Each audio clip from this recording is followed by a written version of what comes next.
They rode their luck, more than a little. They could have had their goalkeeper sent off. They could have conceded 2 more penalties. They could have been hanging on for dear life come the end, or worse. Yet Liverpool will play Real Madrid in Kiev on May 26 because they got it right. They knew what they were best at. They didn't come to Rome in 2 minds about whether to dig in to defend a 3-goal lead. Attack is the best form of defense with this team. And so Jurgen Klopp, while not being a gung-ho lunatic, sent his players out to hurt Roma as much as Roma sought to hurt them. As a result, Liverpool got the goals required to ensure Roma's 4 were consolation and no more.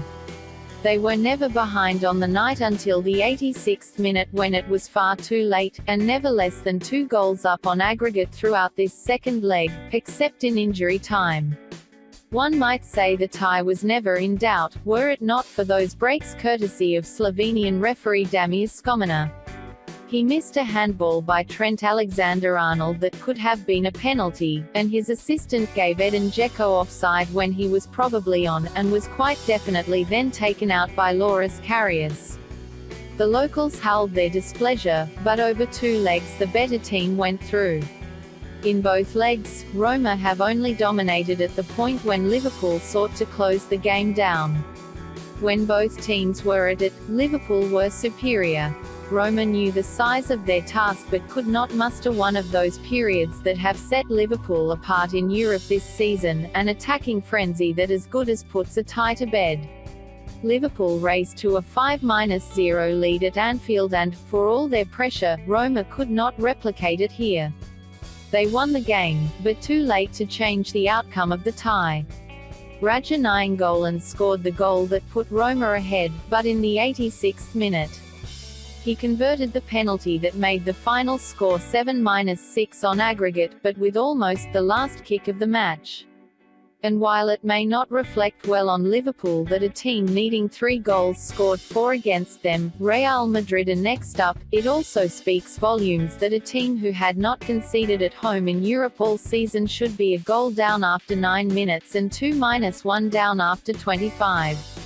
Klopp re-emerged 40 minutes after the game to celebrate with the penned-in Liverpool fans.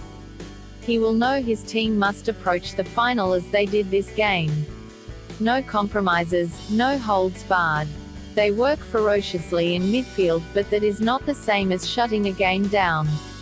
What they do have though, is the ability to slug it out. To match Madrid blow for attacking blow.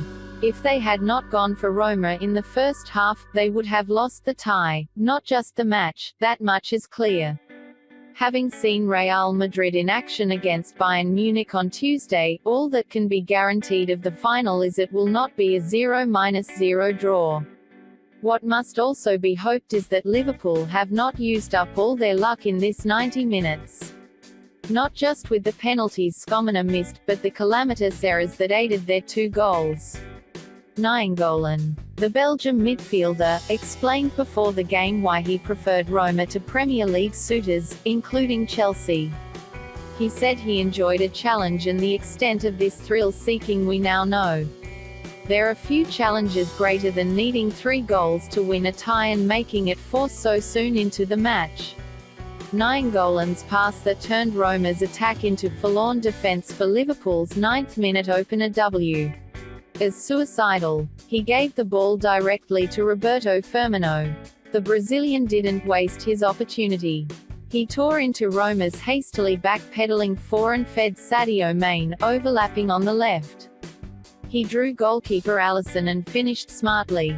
It was the perfect start for Liverpool. Their 3 strikers now have 29 goals, the highest tally of any trio in this competition, beating the 28 scored by Gareth Bale, Cristiano Ronaldo and Karim Benzema in 2013-14. That Roma pulled one back so quickly was more by luck than judgment. James Milner is having a great Champions League, but an unlucky semi-final.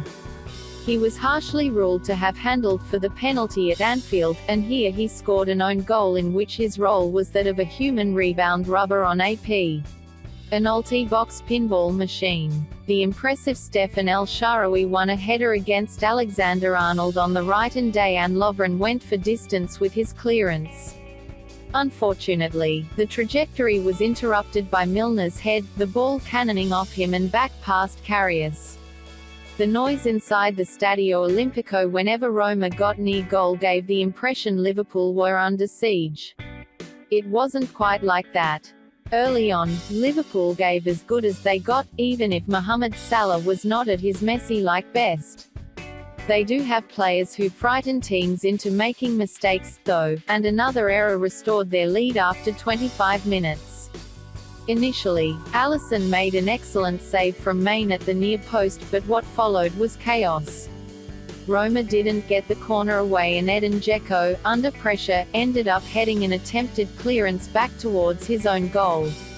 Jorginho Wijnaldum, the happy recipient of a Champions League final place that would otherwise have belonged to the luckless Alex Oxlade-Chamberlain, was first to react and headed the loose ball past Alisson. It should have been all over, Roma now needing 4 just to take the game to extra time, but the Italians are nothing if not optimistically relentless. They didn't give up, and Liverpool got 2 hefty slices of luck. Soon after the break Dzeko broke away and was upended crudely in the penalty area by Karius. It would have been a penalty, maybe even a red card for the keeper, but a linesman's flag was raised. Erroneously, replays showed Dzeko looked a fraction on. Roma could have been a goal and a man to the good. It was a crucial point in the match. So, too, the decision to overlook Alexander Arnold's handball, charging down a shot from Patrick Schick. His arm was raised above his body and the ball clearly struck a hand, preventing it from reaching goal. Seen them given? Yes. And plenty of times, too. Meaning the comeback would have had considerably more consequence with 2 goals added to it. As it was, Dzeko's equalizer, a 9-goal shot that Karius appeared to think was going wide and a rather harsh penalty award against Ragnar Klavan gave the illusion Liverpool were clinging on. In reality, everything happened with the final grains of sand slipping away. Thanks for watching this video. Please like, comment, and subscribe my channel.